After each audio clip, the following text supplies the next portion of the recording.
The people in your business are everything.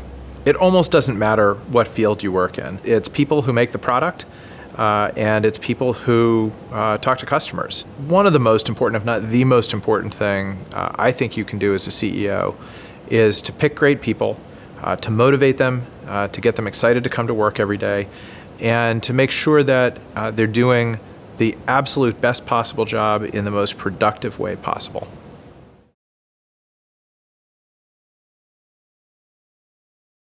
As you grow your business, and as you place importance on bringing the right people into it, you're going to find, I guarantee, a lot of challenges around the recruiting process. The three biggest things that prove to be challenging for entrepreneurial organizations: one, defining the job properly. Periodically, you're not just going to be filling an existing job, but creating a new one.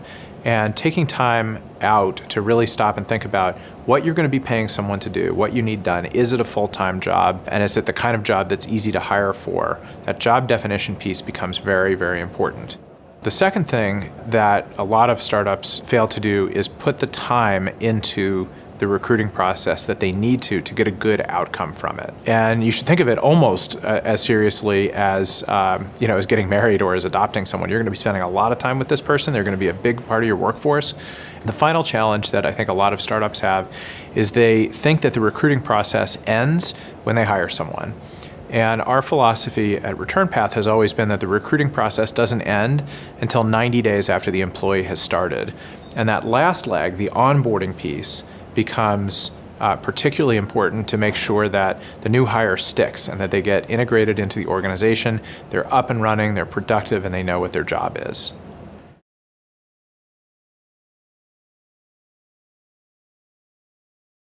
What makes a great team at one stage of the company's business does not make necessarily for a great team at later stages of business. One of my board members has the biology metaphor about this, where he says, early on in an organism's life, it's a single cell, and that cell does everything, and then the cell replicates into a bunch of cells, all of which do everything. Eventually, you develop into a higher order organism that has specialized organs, et cetera, et cetera. Early on in a company's life, you want a bunch of people who are jack of all trades, who can be good at lots of things and who aren't afraid to jump in and take on things that they don't understand. You want people who are in sync with you and the way you think about building the business, the way you want to run the company, who are good at follow-through, who are good at getting things done, who don't get caught up in perfection when what you really need is speed and directional accuracy. As the company scales, you start to need people who specialize in particular areas.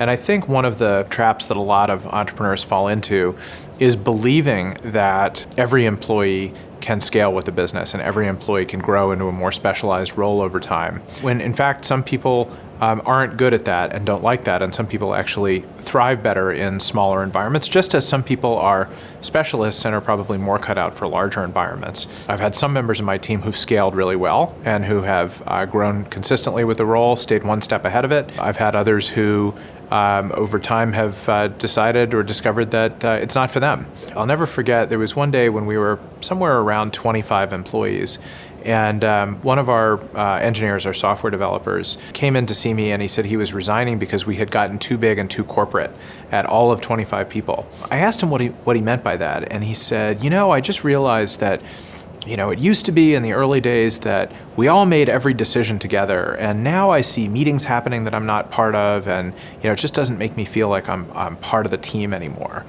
Now, the reality is that we never made all decisions together as an entire company, but that was his reality, and his perception is what mattered to him. That's okay. That's his prerogative. Good for him for recognizing that and recognizing that what he really wants to do is be part of a really small team.